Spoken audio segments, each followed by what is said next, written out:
সুপ্রিয় শিক্ষার্থী, প্রীতি ও শুভেচ্ছা নিও।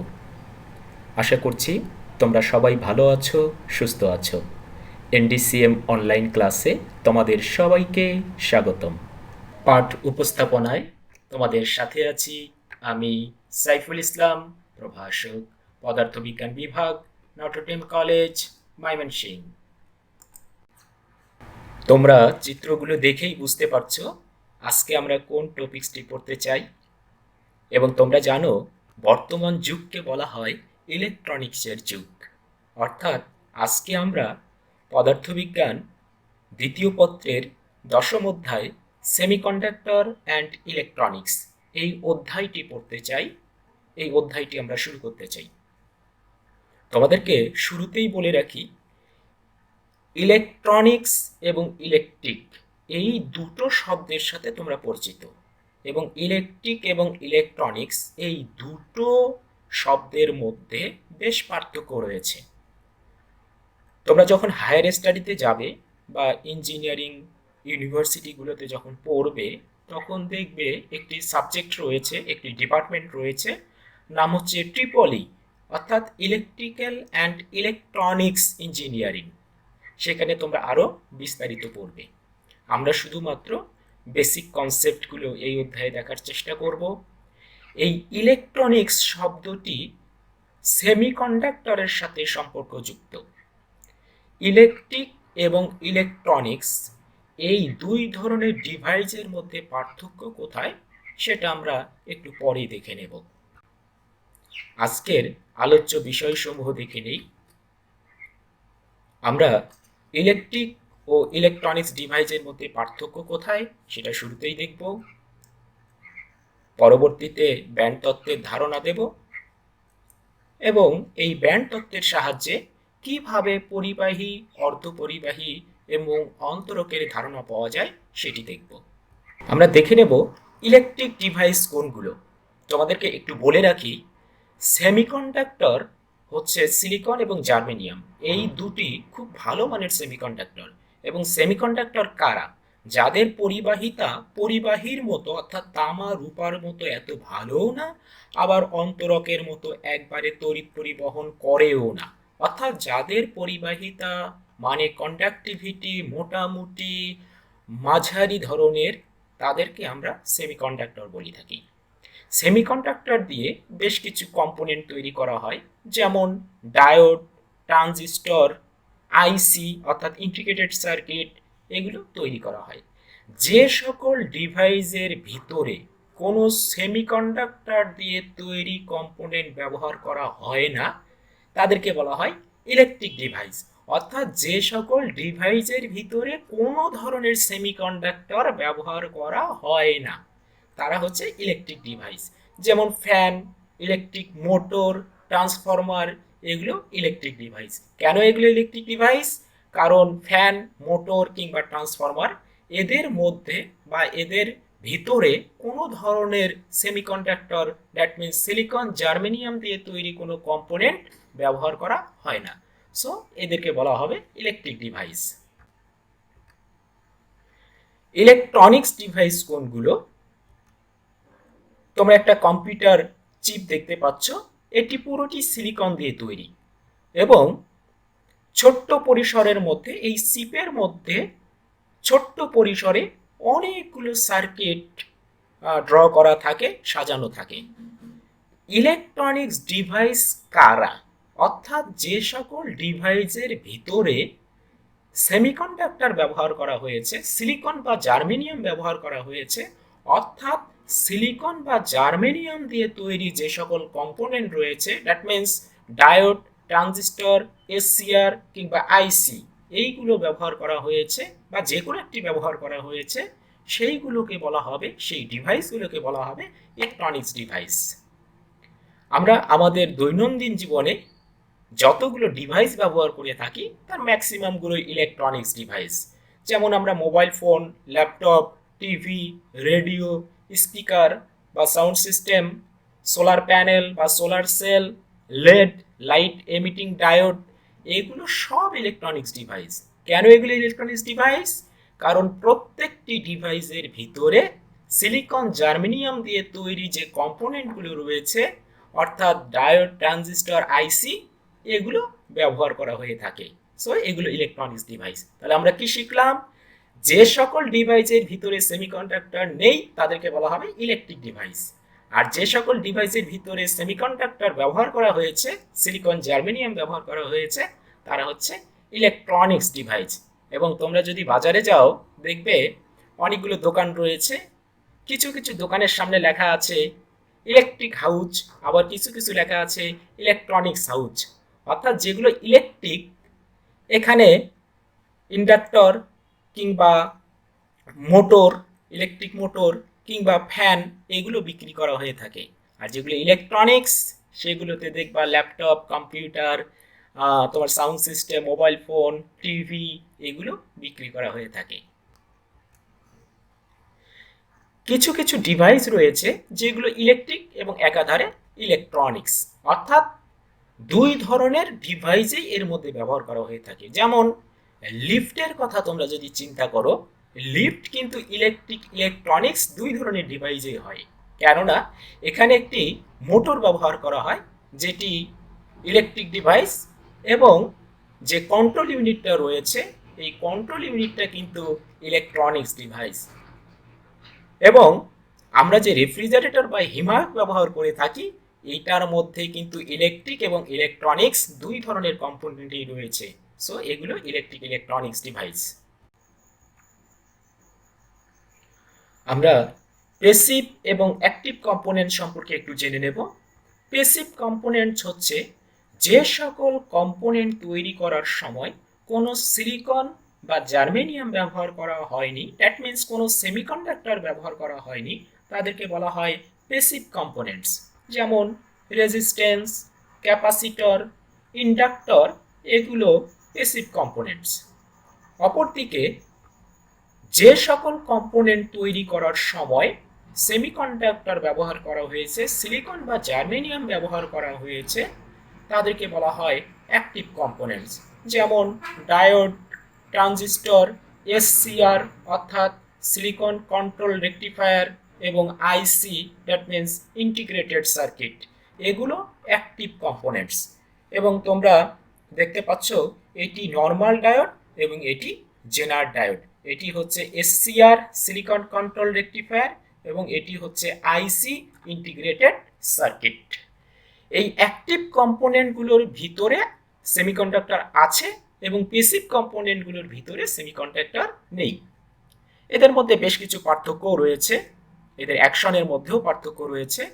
যেগুলো প্যাসিভ কম্পোনেন্ট রয়েছে, অর্থাৎ রেজিস্ট্যান্স, ক্যাপাসিটর কিংবা ইন্ডাক্টর, এদেরকে কোনো বর্তনীতে সংযুক্ত করলে এদেরকে অ্যাকশনে নিয়ে যেতে হলে কোনো এক্সট্রা পাওয়ার সাপ্লাইয়ের প্রয়োজন হয় না, অর্থাৎ এদেরকে বর্তনীতে লাগালেই এরা কাজ করে, দ্যাট মিনস এদেরকে কোনো বায়াসিং করার প্রয়োজন হয় না। অপরদিকে অ্যাক্টিভ কম্পোনেন্টসগুলোকে বর্তনীতে সংযুক্ত করলে এরা নর্মালি অ্যাকশনে যায় না, এদেরকে অ্যাকশনে নিয়ে যেতে হলে এক্সট্রা পাওয়ার সাপ্লাইয়ের প্রয়োজন হয়, অর্থাৎ বায়াসিং করার প্রয়োজন হয়। এই অ্যাক্টিভ কম্পোনেন্টসগুলো এনার্জি প্রডিউস করে এবং অপরদিকে প্যাসিভ কম্পোনেন্টসগুলো এনার্জি অ্যাকসেপ্ট করে। তড়িৎ প্রবাহের ধর্মের উপরে ভিত্তি করে পদার্থগুলোকে তিন ভাগে ভাগ করা যায়। একটি হচ্ছে পরিবাহী, কন্ডাক্টর, অর্ধপরিবাহী, সেমিকন্ডাক্টর, অপরিবাহী বা অন্তরক বা কুপরিবাহী বা ইনসুলেটর বলা হয়। তোমরা জানো পরিবাহী হচ্ছে যারা খুব ভালো তড়িৎ পরিবহন করে, কন্ডাক্টিভিটি খুব হাই, যেমন তামা, রূপা, সোনা, পানি ইত্যাদি হতে পারে। অর্ধপরিবাহী কারা? যাদের পরিবহন ক্ষমতা খুব ভালো না, তারা হচ্ছে অর্ধপরিবাহী। যেমন সিলিকন, জার্মেনিয়াম খুব ভালো মানের অর্ধপরিবাহী, তবে আমরা বেশিরভাগ ক্ষেত্রেই অর্ধপরিবাহী হিসাবে সিলিকনকে ব্যবহার করে থাকি, কারণ এটি সহজে পাওয়া যায় এবং দাম অনেক কম। অপরদিকে অন্তরক বা অপরিবাহী অর্থাৎ ইনসুলেটর হচ্ছে যাদের মধ্য দিয়ে কোনো ধরনের তড়িৎ পরিবহন সম্ভব নয়, কোনো ধরনের ইলেকট্রনের ফ্লো হয় না, তাদেরকে বলা হয় অন্তরক। যেমন কাঠ, রাবার, প্লাস্টিক ইত্যাদি হতে পারে। এই অধ্যায়ে শুধুমাত্র আমরা এই অর্ধপরিবাহী নিয়ে কথা বলবো এবং এই অর্ধ পরিবাহী দিয়ে যে সকল কম্পোনেন্ট তৈরি তাদেরকে নিয়ে আমরা কথা বলবো, তাদের অ্যাকশন দেখব এবং তাদেরকে কিভাবে তৈরি করা হয় সেগুলো আমরা দেখব। এখন প্রশ্ন হলো যে পরিবাহী খুব ভালো মানের তড়িৎ পরিবহন করে, এটি না পড়ে আমরা কেন অর্ধপরিবাহী নিয়ে আলোচনা করব? অর্থাৎ সেমিকন্ডাক্টরের কন্ডাক্টিভিটি মাঝামাঝি লেভেলের হওয়া সত্ত্বেও কেন আমরা এটি দিয়ে ইলেকট্রনিক্স ডিভাইসগুলো তৈরি করি? কারণ এর পরিবহন ক্ষমতাই তো কম। এর উত্তর তোমরা লেকচারের শেষে পাবে বা আমি দেওয়ার চেষ্টা করব। এই সেমিকন্ডাক্টরকে অর্থাৎ অর্ধপরিবাহীর মধ্যে যদি কোনো ভেজাল মেশানো হয় তাহলে এর পরিবাহিতা পরিবাহীর চাইতে অনেক অনেক অনেক গুণ বেড়ে যায়। এবং আমরা পরবর্তীতে দেখব বিশুদ্ধ সেমিকন্ডাক্টরের মধ্যে পি টাইপ বা ত্রিযুজি মৌল কিংবা পঞ্চযুজি মৌল যদি যোগ করা হয় তাহলে এর পরিবাহিতা অনেক গুণে বেড়ে যায়। অন্যভাবেও সেমিকন্ডাক্টরের পরিবাহিতা বাড়ানো হয়, তোমরা হায়ার স্টাডিতে গিয়ে পড়বে, যেমন হাই টিসি সেমিকন্ডাক্টর রয়েছে, লো টিসি সেমিকন্ডাক্টর রয়েছে, সেগুলো তোমরা শিখবে। আমরা ব্যান্ড তত্ত্ব সম্পর্কে একটু শিখে নেব। ব্যান্ড তত্ত্ব কি? অর্থাৎ পরিবাহীগুলো ভালো মানের পরিবাহী, অর্ধ পরিবাহীগুলো ভালো তড়িৎ পরিবহন করে না এবং অন্তরক একেবারেই তড়িৎ পরিবহন করে না। কেন? এই উত্তরগুলো আমরা ব্যান্ড তত্ত্বের আলোকে দেওয়ার চেষ্টা করব। শুরুতেই ব্যান্ড তত্ত্ব কি সেটা দেখে নেওয়া যাক। আমি একটি সিলিকনের অ্যাটমিক বিন্যাস দেখিয়েছি, অ্যাটমিক স্ট্রাকচার, এবং জার্মেনিয়ামের অ্যাটমিক স্ট্রাকচার দেখিয়েছি। তোমরা জানো সিলিকনের ইলেকট্রন বিন্যাস হবে 2, 8 এবং 4, কারণ এর পারমাণবিক সংখ্যা 14। অপরদিকে জার্মেনিয়ামের পারমাণবিক সংখ্যা 32, এর ইলেকট্রন বিন্যাস হবে 2, 8, 18, 4। অর্থাৎ একটু যদি খেয়াল করো দেখবা সিলিকন জার্মেনিয়াম উভয়ের বহিস্থ কক্ষপথে 4টি করে ইলেকট্রন রয়েছে এবং এই কক্ষপথকে অর্থাৎ এই 4টা ইলেকট্রন যে কক্ষপথে রয়েছে এই কক্ষপথের নাম হচ্ছে যোজনী কক্ষপথ বা যোজনী শেল, এবং যে 4টি ইলেকট্রন রয়েছে এই 4টি ইলেকট্রনকে বলা হয়, এই যে 4টি ইলেকট্রন এদেরকে বলা হয় যোজনী ইলেকট্রন, যোজনী ইলেকট্রন বলা হয়। এখন আমরা সিলিকনের যদি একটি ক্রিস্টাল দেখি তাহলে আমরা দেখতে পাবো সিলিকন তার 4টি যোজনী ইলেকট্রন অপর সিলিকনের যোজনী ইলেকট্রনগুলোর সাথে কোভ্যালেন্ট বন্ড বা সমযোজী বন্ধন তৈরি করে একটি ক্রিস্টাল ফর্ম করে থাকে। তাহলে সিলিকনে মুক্ত ইলেকট্রন আসে কোথা থেকে? সিলিকনে যদি মুক্ত ইলেকট্রন না থাকে তাহলে তো এরা তড়িৎ পরিবহন করারই কথা না।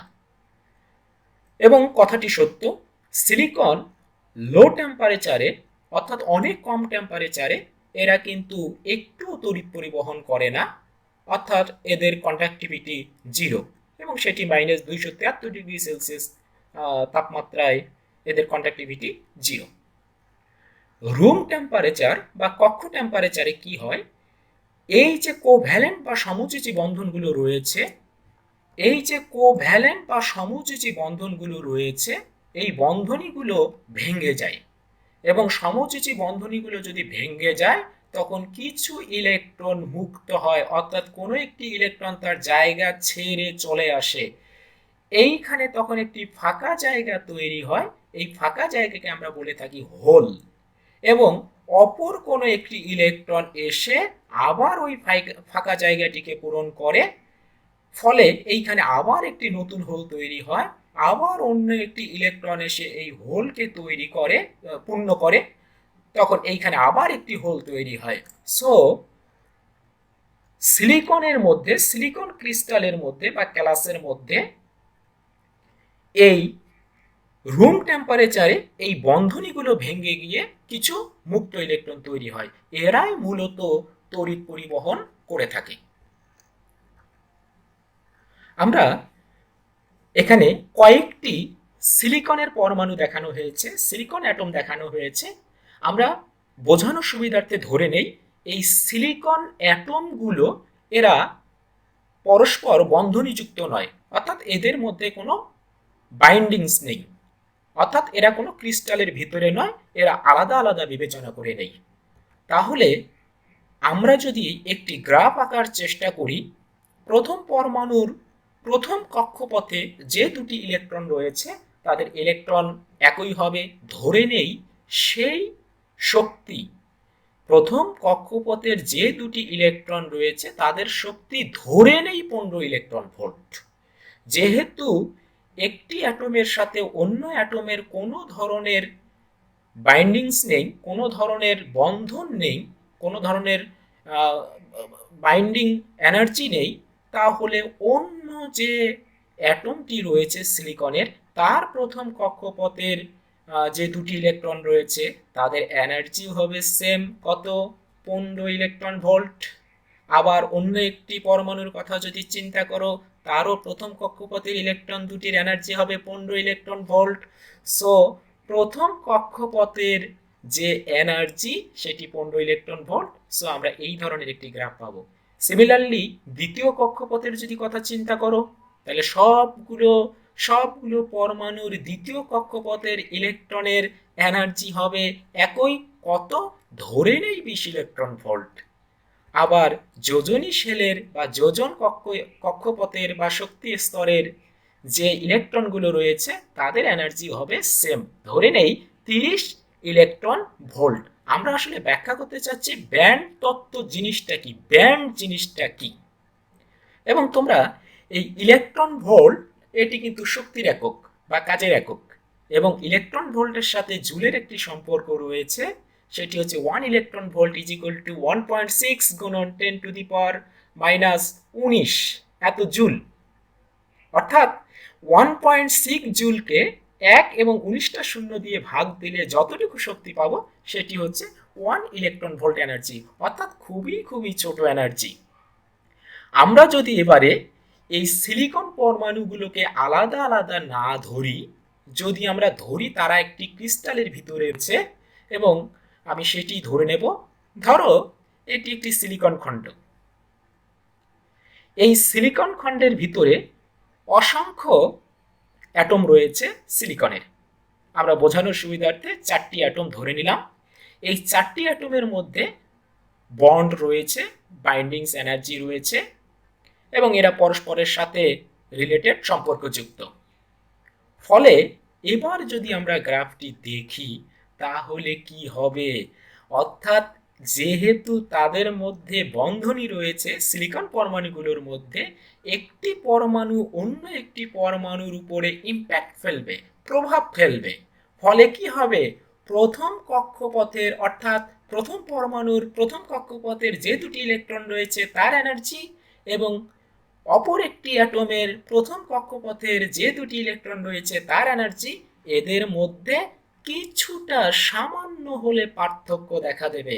অর্থাৎ সবগুলো অ্যাটমের প্রথম কক্ষপথের যে দুটি করে ইলেকট্রন রয়েছে তাদের এনার্জির একটি গ্যাপ থাকবে, অর্থাৎ একটা লিমিট থাকবে। সেই লিমিট ধরে নিলাম 14 ইলেকট্রন ভোল্ট থেকে 16 ইলেকট্রন ভোল্ট, অর্থাৎ সবগুলো সিলিকন পরমাণুর প্রথম কক্ষপথের দুটি ইলেকট্রনের মধ্যকার এনার্জি 14 থেকে 16 ইলেকট্রন হলো, অর্থাৎ তারা একটি এনার্জির লিমিট নিয়ে থাকবে, একটি এনার্জির স্তর নিয়ে থাকবে। এই জন্য এই যে স্তর, এই যে গ্যাপ, এটাকে বলা হয় ব্যান্ড। আমরা একটু পরেই দেখব।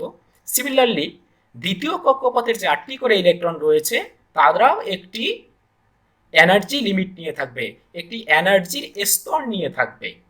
ধরে নেই সেটি 19 ইলেকট্রন ভোল্ট থেকে 21 ইলেকট্রন ভোল্ট।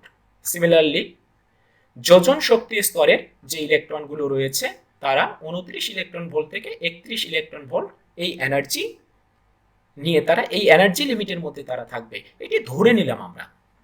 এখন কোনো একটি অ্যাটমকে বা ওই সিলিকন খণ্ডটিকে আমরা যদি বাইরে থেকে হিট দেই বা তার উপরে যদি আমরা লাইট ফেলি, তাহলে বহিস্থ কক্ষপথের অর্থাৎ যোজন শক্তি স্তরের যে ইলেকট্রনগুলো রয়েছে তারা ওই লাইটের কিংবা হিট এনার্জিটাকে অ্যাবজর্ব করে নেবে এবং অ্যাবজর্ব করে নিয়ে তারা কিন্তু ওই যোজন শক্তি স্তর থেকে বেরিয়ে যাবে, অর্থাৎ তারা অন্য একটি স্তরে গিয়ে জমা হবে। সেই স্তরকে বলা হয় পরিবহন স্তর বা পরিবহন ব্যান্ড বলা হয়। ধরে নিলাম 35 ইলেকট্রন ভোল্ট, অর্থাৎ যোজন শক্তি স্তরের এনার্জি সবচেয়ে বেশি ইলেকট্রনগুলোর। তাহলে যোজন শক্তি স্তরের ইলেকট্রনগুলো যদি এনার্জি শোষণ করে, ধরে নেই তারা 31 ইলেকট্রন ভোল্ট থেকে আরো 4 ইলেকট্রন ভোল্ট এনার্জি শোষণ করলে, দ্যাট মিন্স 35 ইলেকট্রন ভোল্ট হলে তারা কি করবে, নিউক্লিয়াসের সাথে বন্ধনী বিচ্ছিন্ন করে যোজন শক্তি স্তর থেকে বেরিয়ে তারা অন্য একটি স্তরে চলে যাবে, দ্যাট মিন্স পরিবহন স্তরে চলে যাবে। আমরা দেখতে পাচ্ছি ইলেকট্রনগুলো যোজন শক্তি স্তর থেকে বেরিয়ে গিয়ে পরিবহন স্তরে জমা হবে। এই যে মুক্ত ইলেকট্রনগুলো যারা নিউক্লিয়াসের সাথে বন্ধনী বিচ্ছিন্ন করে যোজন শক্তি স্তর থেকে বেরিয়ে পরিবহন স্তরে গিয়ে জমা হলো, এরাই কিন্তু মুক্ত ইলেকট্রন। এদের সাথে নিউক্লিয়াসের কোনো বন্ধনী থাকবে না। সো এদেরকে যদি এরা যদি বিভব পার্থক্য পায়, এরা কিন্তু তখন চলা শুরু করবে এবং আমরা তড়িৎ পরিবহন পাব। আমরা যদি একটু দেখি তাহলে এর এক একটিকে বলা হবে এক একটি ব্যান্ড, অর্থাৎ প্রথম শক্তি স্তরকে বলা হবে প্রথম ব্যান্ড, দ্বিতীয় শক্তি স্তরকে বলা হবে দ্বিতীয় ব্যান্ড, তারপরে যোজন ব্যান্ড এবং পরিবহন ব্যান্ড। একটু আমরা দেখে নেব। দেখো, প্রথম ব্যান্ড এবং দ্বিতীয় ব্যান্ডের মধ্যে এনার্জি গ্যাপ হচ্ছে 19 ইলেকট্রন ভোল্ট থেকে 16 ইলেকট্রন ভোল্ট, ধরে নেই 3 ইলেকট্রন ভোল্ট, অর্থাৎ 17 ইলেকট্রন ভোল্টের শক্তি সম্পন্ন কোনো ইলেকট্রন নেই। 18 ইলেকট্রন ভোল্ট সম্পন্ন কোনো ইলেকট্রন নেই, অর্থাৎ এই জায়গাতে কোনো ব্যান্ড নেই, অর্থাৎ এই ফাঁকা জায়গার মধ্যে এর মধ্যে কখনো কোনো ইলেকট্রন থাকতে পারে না। এই জন্য একে বলা হয় নিষিদ্ধ শক্তি স্তর বা ফরবিডেন এনার্জি গ্যাপ। অপরদিকে যোজন ব্যান্ড এবং পরিবহন ব্যান্ড, অর্থাৎ ভ্যালেন্স ব্যান্ড এবং কন্ডাকশন ব্যান্ড, এই যোজন ব্যান্ডের উপরের স্তর এবং কন্ডাকশন ব্যান্ডের নিচের স্তর, এদের মধ্যে একটি এনার্জি গ্যাপ রয়েছে। তোমরা দেখতেই পাচ্ছ 35 ইলেকট্রন ভোল্ট থেকে 31 ইলেকট্রন ভোল্ট, প্রায় 4 ইলেকট্রন ভোল্ট এখানে দেখতে পাচ্ছি এনার্জি গ্যাপ রয়েছে, ইজি এনার্জি গ্যাপ। এই এনার্জি গ্যাপকে বলা হয় নিষিদ্ধ ব্যান্ড বা এনার্জি গ্যাপ। এই এনার্জি গ্যাপের উপরেই মূলত ডিপেন্ড করে কারা পরিবাহী, কারা অর্ধপরিবাহী এবং কারা অন্তরক। কারণ যোজন ব্যান্ড থেকে ইলেকট্রন অবশ্যই কন্ডাকশন ব্যান্ডে যেতে হবে তড়িৎ পরিবহনের জন্য।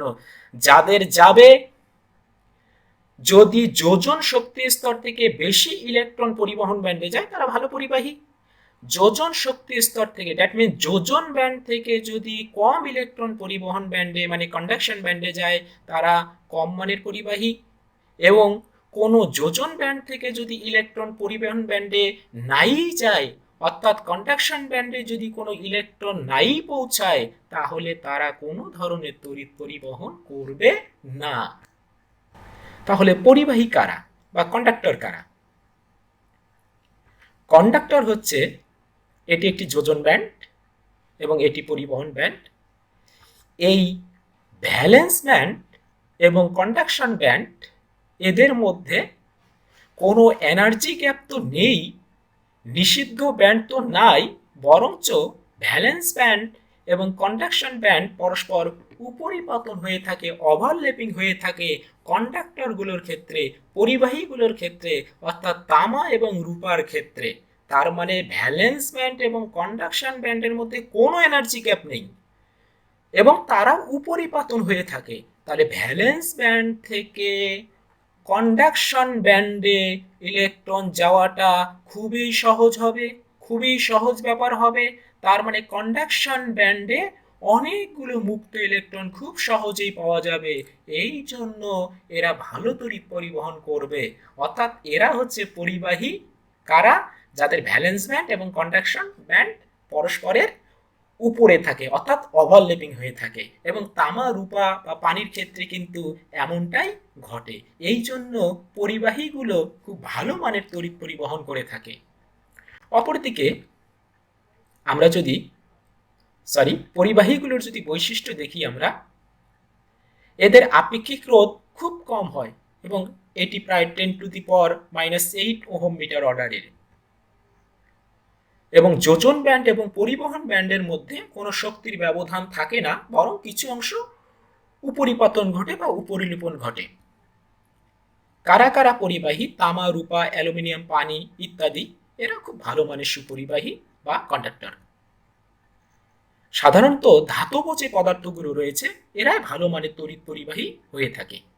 আমরা দেখতে পাচ্ছি বাজারে অনেকগুলো কন্ডাক্টিং ওয়্যার কিনতে পাওয়া যায় এগুলো। পরবর্তীতে সেমিকন্ডাক্টর বা অর্ধপরিবাহী, যাদেরকে নিয়ে আমরা এই চ্যাপ্টারে অধ্যয়ন করব, সেই সেমিকন্ডাক্টরগুলো কেন খুব ভালো মানের তড়িৎ পরিবহন করে না, আবার একেবারে করেও না, কেন এমনটা হয় সেটা আমরা ব্যান্ড তত্ত্বের সাহায্যে ব্যাখ্যা করব। সেমিকন্ডাক্টরগুলোর যোজন ব্যান্ড এবং পরিবহন ব্যান্ড, এই দুই ব্যান্ডের মধ্যে যে এনার্জি গ্যাপ রয়েছে, এই এনার্জি গ্যাপের মান 1.1 ইলেকট্রন ভোল্টের সমান বা তার চাইতে কম হয়।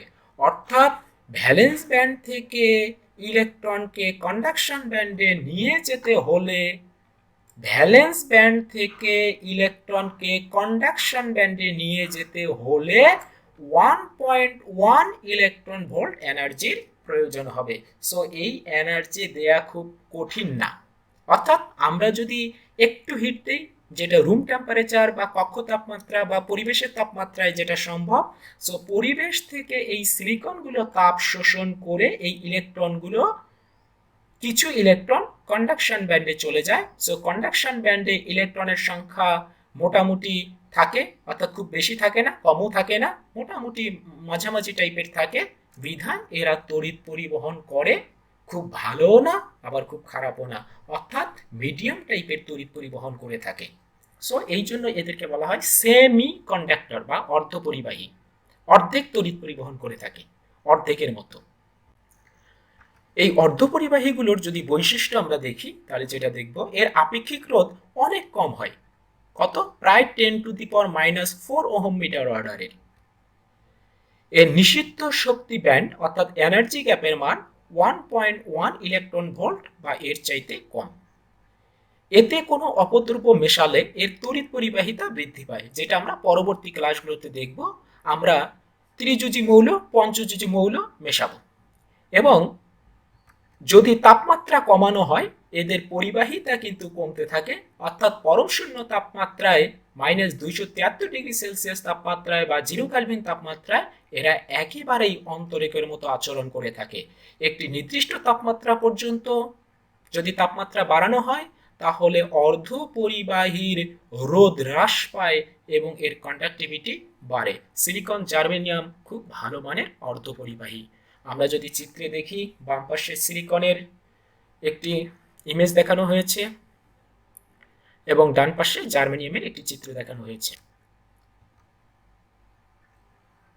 অপরিবাহী অন্তরক বা ইনসুলেটর, কেন এরা একেবারেই তড়িৎ পরিবহন করে না সেটি আমরা দেখব।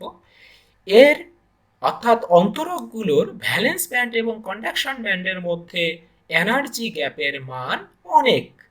এই এনার্জি গ্যাপ প্রায় 6 ইলেকট্রন ভোল্ট থেকে 15 ইলেকট্রন ভোল্ট এর মধ্যে হয়ে থাকে। অর্থাৎ ভ্যালেন্স ব্যান্ড থেকে কন্ডাকশন ব্যান্ডে ইলেকট্রন নিয়ে যেতে হলে, ভ্যালেন্স ব্যান্ড থেকে কন্ডাকশন ব্যান্ডে ইলেকট্রনকে নিয়ে যেতে হলে তাকে মিনিমাম 6 ইলেকট্রন ভোল্টের উপরে এনার্জি গেইন করতে হবে, এনার্জি তাকে পেতে হবে। এই অনেক বড় মানের এনার্জি কিভাবে তার পক্ষে গেইন করা সম্ভব? অর্থাৎ পরিবেশের তাপমাত্রায় বা পরিবেশ থেকে যে হিট অ্যাবজর্ব করবে, এই হিটে ভ্যালেন্স ব্যান্ড থেকে ইলেকট্রন কন্ডাকশন ব্যান্ডে যাওয়া অসম্ভব। সো কন্ডাকশন ব্যান্ডে কোনো ধরনের ইলেকট্রন পৌঁছায় না, ভ্যালেন্স ব্যান্ড থেকে কন্ডাকশন ব্যান্ডে কোনো ইলেকট্রন পৌঁছায় না, কারণ অনেক এনার্জি গ্যাপ, তাকে অনেক এনার্জি গেইন করতে হবে, অ্যাবজর্ব করতে হবে। সো কন্ডাকশন ব্যান্ডে যেহেতু মুক্ত ইলেকট্রন থাকে না, কোনো মুক্ত ইলেকট্রন নেই, বিধায় অন্তরকগুলো তড়িৎ পরিবহন করে না। অপরিবাহী বা অন্তরক বা ইনসুলেটরের কিছু বৈশিষ্ট্য রয়েছে, সেগুলো আমরা দেখি। এর আপেক্ষিক রোধের মান অনেক বেশি, তার মানে এর রোধ অনেক বেশি, প্রায় 10⁻12 ওহম মিটার অর্ডারের, অনেক বেশি। এর নিষিদ্ধ শক্তি ব্যান্ডের মান প্রায় 6 ইলেকট্রন ভোল্ট থেকে প্রায় 15 ইলেকট্রন ভোল্টের মতো।